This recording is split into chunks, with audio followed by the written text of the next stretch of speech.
बिस्मिल्लाहिर्रहमानिर्रहीम, अस्सलाम वालेकुम। आज का हमारा लेक्चर जो है वो भी नंबर 3 के टॉपिक के ऊपर है। नंबर 3 का एक और थ्योरम जो जीसीडी से रिलेटेड है। एक सीक्वेंस चल रहा है हमारा, जीसीडी का टॉपिक हमने शुरू किया हुआ है।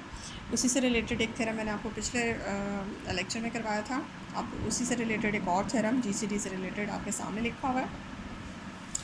लास्ट जो थ्योरम मैंने आपको करवाया था उसको मैं उसके स्टेटमेंट में आपको रिवाइज़ कर देती हूँ। ये देखिए, जो थ्योरम हमने किया था इस थ्योरम का इस्तेमाल इस नए थ्योरम में भी है और इसकी स्टेटमेंट भी रिवाइज़ कर देती हूँ कि अगर आपके पास कोई से दो नंबर्स हैं और आप उनको जीसीडी फाइंड करती हैं तो वो जीसीडी जो है उनके उन दो नंबर्स के ही लीनियर कॉम्बिनेशन में लिखा जा सकता है। यानी कि एक नंबर को किसी इंटीजर से और दूसरे नंबर को किसी दूसरे इंटीजर से मल्टीप्लाई कराएं और ये लीनियर कॉम्बिनेशन बन जाता है जो कि बराबर होता है उस एलिमेंट के जीसीडी के। अब इससे पहले लेकिन सवाल ये पैदा होता है कि हमेशा क्या ऐसा ही होगा कि जब आप उन दो नंबर्स का लीनियर कॉम्बिनेशन बनाएंगी तो लीनियर कॉम्बिनेशन क्या हमेशा जीसीडी के बराबर ही आएगा? तो एक बात याद रखिए, इससे भी पहले हमने एक थ्योरम किया था जिसमें हमने ये शो किया था कि एक ऐसा सेट जिसके अंदर इस तरह के सारे लीनियर कॉम्बिनेशंस पड़े होते हैं, वो जो लीनियर कॉम्बिनेशंस के सेट में जो सबसे छोटा एलिमेंट होता है, जैसे ये इसी के अंदर हमने प्रूव किया था कि हमने एक सेट बनाया था जिसमें ए और बी के सारे लीनियर कॉम्बिनेशंस रखे हुए थे हमने। तो इस सेट में जो सबसे छोटा एलिमेंट था वो जीसीडी बना था। अब यहाँ पड़े हुए ये जो लीनियर कॉम्बिनेशन ए और बी के इस सेट में बेतहाशा पड़े होंगे, ठीक है, जो पॉजिटिव आंसर देंगे, क्या वो सारे ही जीसीडी है? नहीं। इस तरह का जो लीस्ट एलिमेंट होगा, इस तरह की जो लीनियर कॉम्बिनेशंस आप मुख्तलिफ बनाती जाएँ ए और बी के with respect to the integers x and y, correspondingly आप सेलेक्ट करती जाएँ। आप मुख्तलिफ जब लीनियर कॉम्बिनेशंस बनाएंगी और कंडीशन ये है कि those linear combination should be positive, तो आप जब उसका कलेक्शन एस की सूरत में बनाती हैं तो उस कलेक्शन में जो सबसे स्मॉलेस्ट नंबर होता है, जो लीनियर कॉम्बिनेशन सबसे स्मॉलेस्ट पॉजिटिव होता है, that is called the GCD of A and B. ये चीज़ अपने जहन में रखिएगा। बाकी जो एलिमेंट्स इस सेट के हैं जो पॉजिटिव भी हैं और linear combination of A and B भी हैं, they are not the GCD, they are greater than the GCD and they are the multiple of GCD. ये बात याद रखिएगा। Smallest such linear combination is called the GCD, while other elements that are the linear combination of A and B, they are not exactly equal to GCD, they are the multiples of GCD, क्योंकि इस set में linear combinations पड़े हुए और सबसे छोटा जो है वो GCD है और बाकी सारे इस छोटे के मल्टीपल हैं। ये जो एक फैक्ट था, अगर आप मेरे इस लेक्चर को जाके दोबारा देख लें तो इसमें आपको काफ़ी चीज़ें पता चल जाएंगी। तो ये जो मैंने आपको पॉइंट बताया, ये पॉइंट बहुत इंपॉर्टेंट है क्योंकि यही पॉइंट आज के थ्योरम में इस्तेमाल होना है, इसलिए मैंने आपको ये रिवाइज़ भी करा दिया।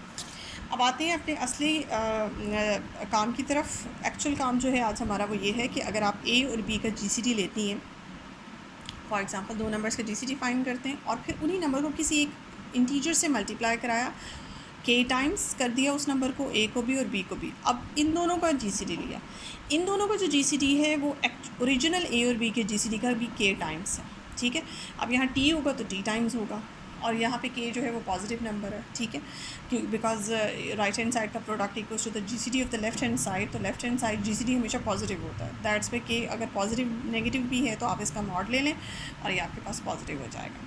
स्टार्ट आपने कैसे किया? स्टार्ट आपने ऐसे किया कि आपने कहा कि सपोज़ करें ए और बी का जीसीडी डी है और लेफ़्ट हैंड साइड की इक्वेशन जो भी आपके पास दो नंबर्स पड़े हुए के ए और के बी, इनका जीसीडी जो है वो टी है। अच्छा, और ये जो कॉन्सेप्ट है ये देखें आपके सामने क्या है कि जब भी हम कोई से दो नंबर्स का जीसीडी फाइंड करते हैं तो मैंने आपको पहले भी बताया था, अपनी जब मैंने जीसीडी स्टार्ट कराया था और एग्जांपल्स भी कराई थी तो मैंने उसमें आपको बताया था कि जीसीडी में दोनों नंबर्स नेगेटिव भी हो सकते हैं जिनका आप जीसीडी फाइंड कर रहे हैं, तो उनमें से कोई एक नंबर भी नेगेटिव हो सकता है। जब भी आप उनका जीसीडी लें तो आपने उनके सिंबल्स को इग्नोर करना। फॉर एग्जांपल -5 और -4 का जीसीडी ले रही है तो आप उनके सिंबल को इग्नोर करके आप उनका जीसीडी लेंगे। आपने नंबर्स का जीसीडी लेना है, सिंबल्स को आपने जहन से निकाल देना है। तो इसका मतलब ये हुआ कि जो एक्चुअल कॉन्सेप्ट है उसके मुताबिक ये इक्वेशन मैंने लिखी हुई है कि एक्चुअली जब आप कोई से दो नंबर्स का जीसीडी ले रही होती हैं तो आप उनकी पॉजिटिव वैल्यूज़ का नंबर जीसीडी लेती हैं, आप उसका सिंबल को इग्नोर करते हो। अच्छा, यहाँ पे के वो कहते हैं कि अगर आपके पास नेगेटिव भी है तो आप इसको पॉजिटिव कंसिडर कर लें, इससे कोई फ़र्क नहीं पड़ता।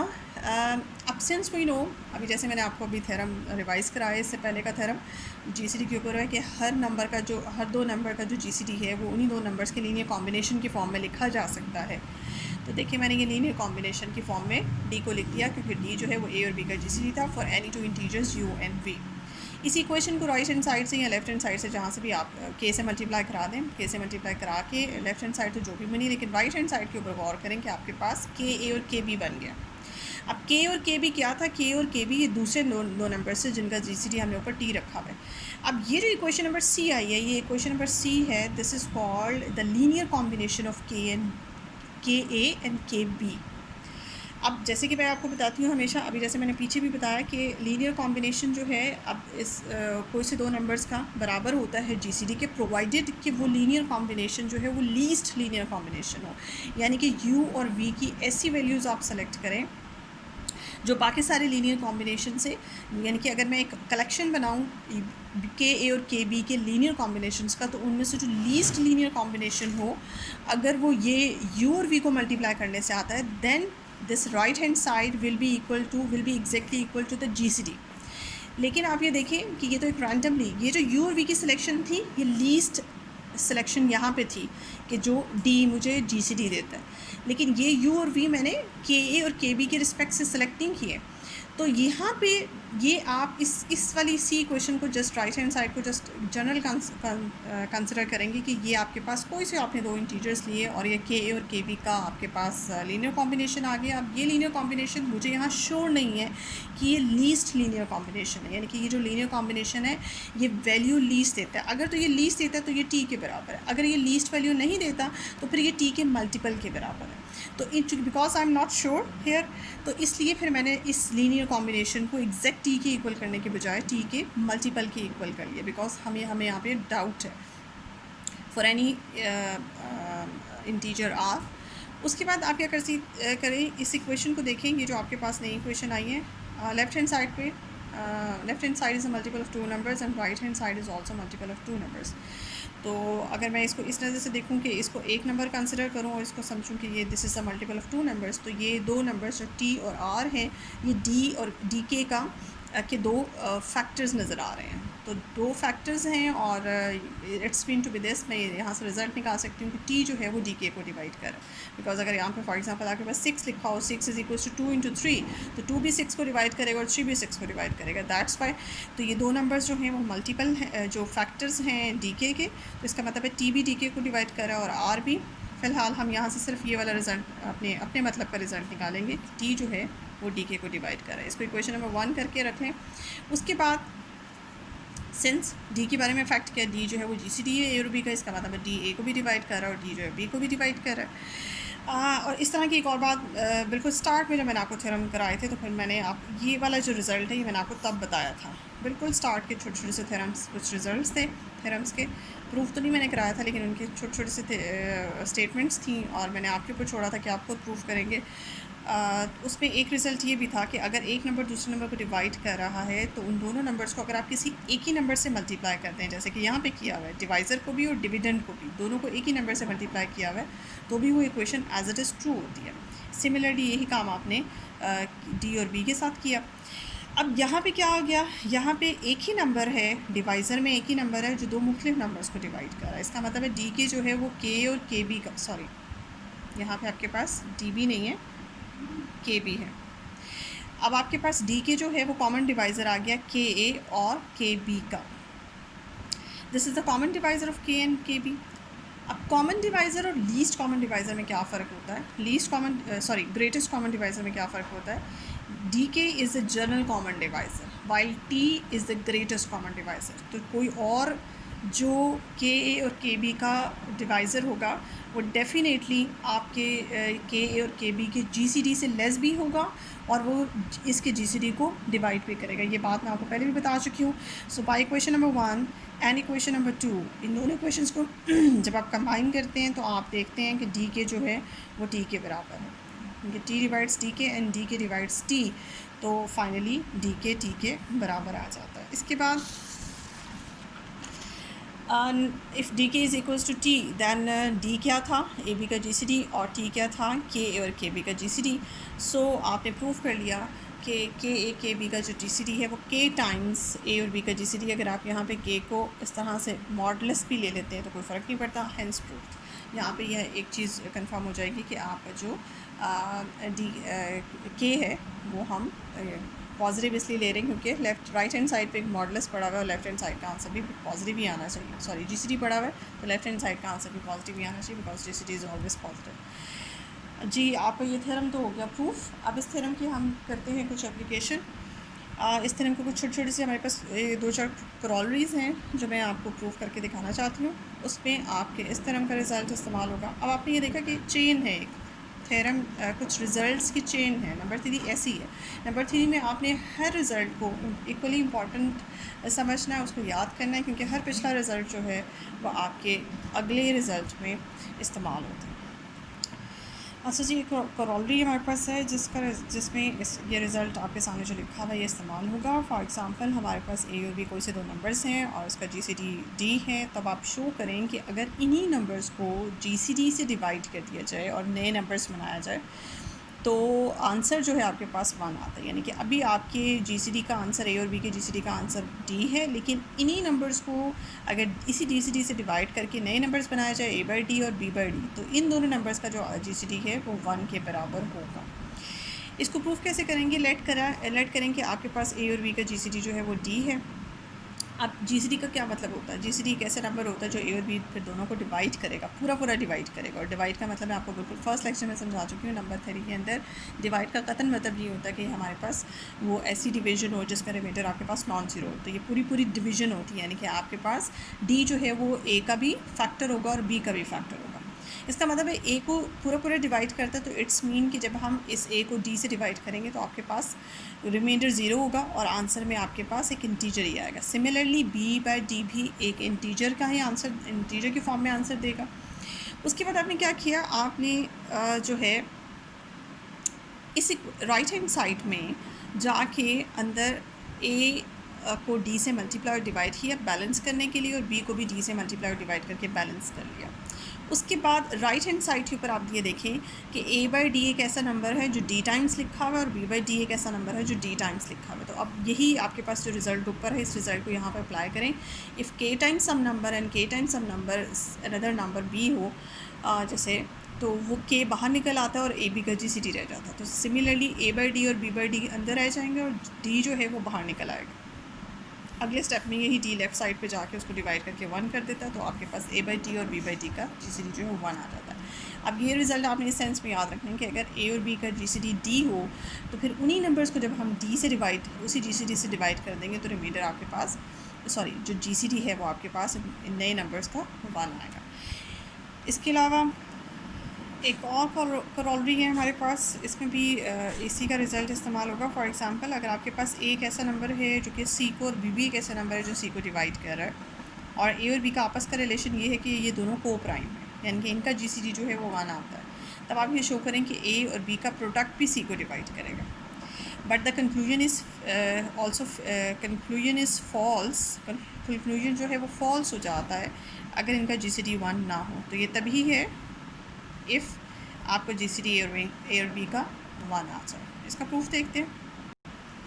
देखिए जी, उसका करोलरी का प्रूफ क्या है कि आपने कहा कि ए जो है वो एक ऐसा नंबर है जो सी को डिवाइड कर रहा है और बी भी सी को डिवाइड कर रहा है. It's mean to be this कि ए जो है वो सी का फैक्टर है और बी भी सी का फैक्टर है. That's why C can be written, अगर ए सी का फैक्टर होता है तो C can be written as a product of A and some integer R. And इसी तरह से बी भी इसका फैक्टर है तो again C can also be written as a product of B and R. B and some integer S. ये R और S मेरे पास कोई से 2 इंटीजर्स हैं. इन 2 इक्वेशंस को आप रख लें, नंबरिंग कर लें कोई या वैसे ही. इसके अलावा आप चूँकि मान चुके हैं क्वेश्चन के स्टेटमेंट में कि ए और बी आपस में को प्राइम है तो फिर इनका जीसीडी 1 बनता है. नेक्स्ट स्टेप में चूँकि GCD can be written as a linear combination of A and B, that's why for any 2 integers u and B आपने 1 is equals to A times u plus B time B कर दिया. इसी question को दोनों तरफ सी से multiply किया. Multiply करने के बाद आपके पास ये इक्वेशन बनी और उसके बाद आपने सी की यहाँ वैल्यू इंसर्ट की, यहाँ भी और यहाँ भी. अच्छा जी, यहाँ पे चूँकि आपके पास ए है और यहाँ पे आपके पास बी है, तो सी की वो वैल्यू जिसमें ए आ रहा है वो यहाँ इंसर्ट नहीं करनी, सी की वो वैल्यू जिसमें बी आ रहा है वो आप ए वाली साइड पे पुट करें, और जहाँ ए आ रहा है वहाँ, जहाँ बी आ रहा है वहाँ ए वाली वैल्यू पुट करें। उसके बाद ए बी आपके पास दोनों में कॉमन आ जाएगा, ए बी कॉमन निकालें, उसके बाद S U plus R B बन जाता है। और S U plus R B को ज़रा आप और से देखें तो आपके पास what is S U R और वी, ये चारों आपके पास इंटीजर्स थे, और sum and product of the integers is also again an integer, ये मैंने लिखा है। तो ऐसे लग रहा है जैसे right hand side is the product of two numbers. अगर आप ए बी को एक मानते हैं और इसको एक इंटीजर मानते हैं तो आपके पास सी जो है वो दो नंबर्स के प्रोडक्ट की फॉर्म में लिखा गया। इट्स मीन कि दोनों नंबर्स जो हैं वो सी के क्या हैं, फैक्टर्स हैं। तो इट्स मीन कि दोनों नंबर्स जो हैं वो सी को डिवाइड कर रहे हैं, लेकिन हम अपने मतलब का रिजल्ट इसमें से निकालेंगे। हम निकालेंगे कि ये जो नंबर है ए बी वो डिवाइड कर रहा है सी को, और यही हमने प्रूव करके दिखाना था। इसके बाद हमने चूँकि कंक्लूजन को फेल करके भी दिखाना था कि ये रिज़ल्ट जो ऊपर वाला है, ए और बी अगर अलग से सी को डिवाइड करते हैं उनका प्रोडक्ट भी डिवाइड करता है। ये फैक्ट तब है जब ए और बी का जीसीडी 1 है, लेकिन अगर ए और बी का जीसीडी 1 नहीं होता तो फिर ये रिज़ल्ट ट्रू नहीं है। देखिए हमने एग्जांपल के ज़रिए इसको नेगेट करना है इस बात को। फॉर एग्ज़ाम्पल हमने ए सेलेक्ट किया 2, बी सेलेक्ट किया 4 और सी सेलेक्ट किया 12। अब देखिए आपका ए 2 भी और 4 भी दोनों 12 को डिवाइड करें, ये फैक्ट है, लेकिन ए और बी का जीसीडी 1 नहीं है, ए और बी का जीसीडी 2 है। तो इस केस में जो रिज़ल्ट है ए बी का प्रोडक्ट भी सी को डिवाइड करता है वो फेल हो जाता है। देखिए ए बी का प्रोडक्ट जो है वो 8 आता है और 8 जो है वो सी को डिवाइड नहीं करता। सो यहाँ पे जीसीडी 1 ना होने की वजह से आपका रिज़ल्ट फेल हो जाता है। यहाँ से ये भी था आपके क्वेश्चन का कि स्टेटमेंट का हिस्सा मैंने इम्प्रूव करके दिखा दिया। होप सो कि आपको समझ आ गई होगी। अब इस थ्योरम से रिलेटेड आगे जो है वो इंशाल्लाह मज़ीद थ्योरम्स और मज़ीद टॉपिक करेंगे। एक करोलरी है जो मैं आपको एज अ होमवर्क भी दे रही हूँ। देखिए इसकी स्टेटमेंट मैं लिख देती हूँ यहाँ पे। अच्छा जी, करोलरी नहीं, एक थ्योरम है जिसका नाम यूक्लिड लेमा है। ये थ्योरम आपका होमवर्क है। एज अ प्रूफ आपने करना है कि अगर ए जो है वो बी और सी कोई से दो इंटीजर्स के प्रोडक्ट को डिवाइड कर रहा है और साथ में ए और बी का जीसीडी 1 है, देन लाजमी ए जो है वो सी को डिवाइड करेगा। यहाँ मतलब मैंने आपको बिल्कुल स्टार्ट में छोटे छोटे थ्योरम्स कराए थे, उनमें से एक थ्योरम ये भी था। देखिए अगर आपका एक नंबर दो नंबर्स के प्रोडक्ट को डिवाइड कर रहा है ना, तो डेफिनेटली ये यहाँ से जो रिज़ल्ट निकलता है वो ये है कि फिर लाजमी ये ऐसा होगा कि ए इन दोनों में से किसी एक को सेपरेटली कम्प्लीटली डिवाइड कर रहा होगा। ये हो ही नहीं सकता। जैसे मैं आपको मिसाल देके समझाऊँ, जैसे 2, 3 एंड 5। जैसे 2 जो है वो 3 के साथ भी जीसीडी 1 रखता है, 2 जो है वो 5 के साथ भी जीसीडी 1 रखता है, यानी कि 2 जो है वो 3 को भी डिवाइड नहीं कर रहा और 2 जो है वो 5 को भी डिवाइड नहीं कर रहा। तो नॉट पॉसिबल कि 2 इनके मल्टीपल को डिवाइड करे। देखिए इनके मल्टीपल 15 आता है, 2 उनको भी डिवाइड नहीं करेगा।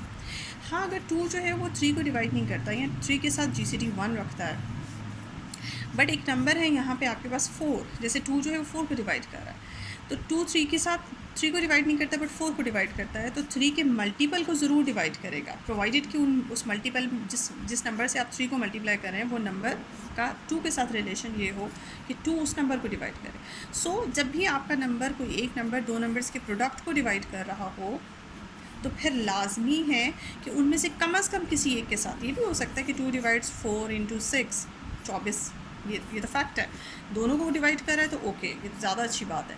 बट अगर उनमें से किसी एक के साथ आपका 2 को प्राइम भी है, जैसे 2 जो है वो 3 के साथ को प्राइम है, तो फिर 3 के साथ दूसरा नंबर जो है वो ऐसा होगा डेफिनेटली जो 2 के साथ को प्राइम नहीं होगा, तभी उसके मल्टीपल को 2 डिवाइड कर रहा है। ठीक है जी। तो ये रिज़ल्ट जो है वो बार बार आगे जाके इस्तेमाल होना है, तो इसको इस एंगल से मैंने एक्सप्लेन किया है। बाकी आपने इसका प्रूफ खुद करना है और मुझे कमेंट्स देने हैं कि आपको मेरा लेक्चर कैसा लगा। And thank you so much. मेरे इस चैनल को सब्सक्राइब करें और मेरे वीडियो को शेयर करें।